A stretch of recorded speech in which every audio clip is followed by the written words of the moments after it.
The Blessed Mother, Mary, has so many lessons to teach us, and we could, talk about a different one every day of the year and still not have enough material to work with. But I'm going to tell you all a story about one of the beautiful things that Mary shows us, and especially how it was very important in the life of a very important person in the church. So first, the lesson from Mary that we can learn, one of them. Trust. Trust that God is always with us and that God can turn even the most difficult, even the most hopeless circumstances into an occasion of life and goodness.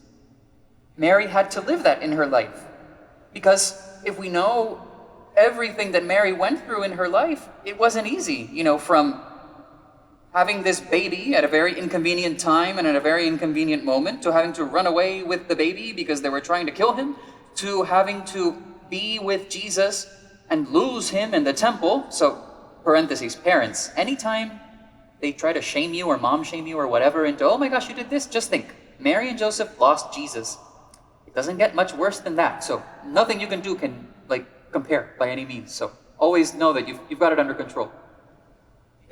Mary had to be with Jesus when everyone was rejecting his teaching and his life, especially at that most difficult moment of Jesus dying on the cross.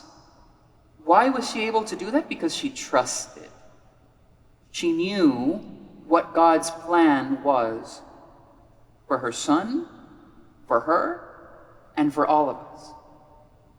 And so that trust, that knowledge that yes, God has a plan to bring goodness to us, was very important in the life of Pope St. John Paul II.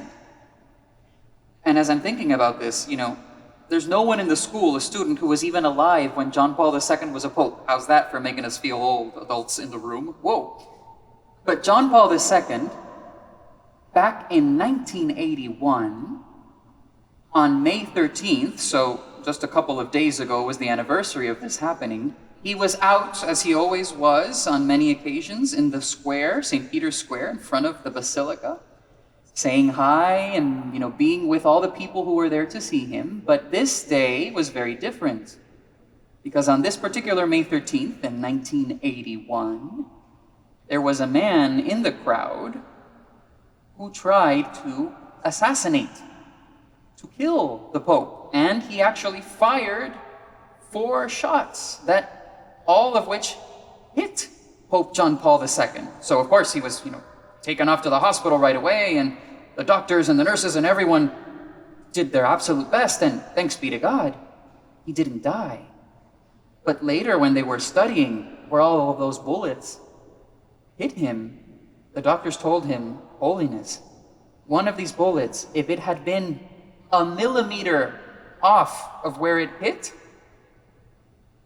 you would not be here. It would have hit your blood vessels and it would have been very bad. That particular day, May 13th, is the feast of Our Lady of Fatima, one of the great feasts of the Virgin Mary.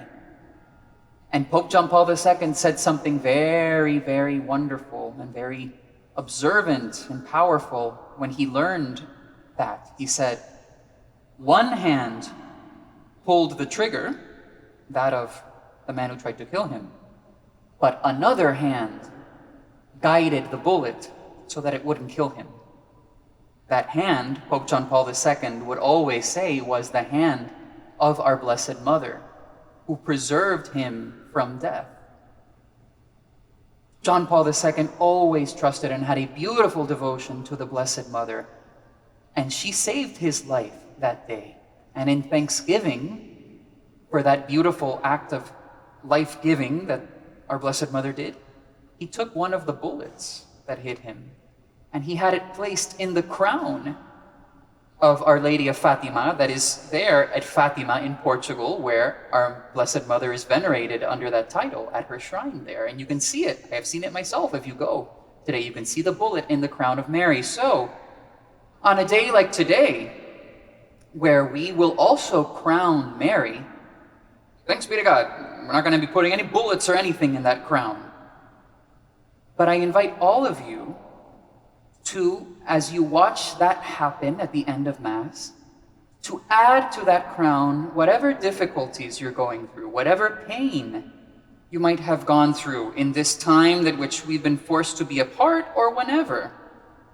Put all of those things into that crown that will be put on our Blessed Mother's head as a sign of saying, Mary, I trust that you will make good come where I can't seem to find any. That you are always taking us closer to your Son Jesus. And that if we realize that, you will guide us. Just as her hand guided John Paul II on that day and saved his life, she's always reaching out that hand of trust to say, let me take you closer to Jesus, my Son, who has all of those beautiful plans for your life, plans for great joy, plans to make love present in our world.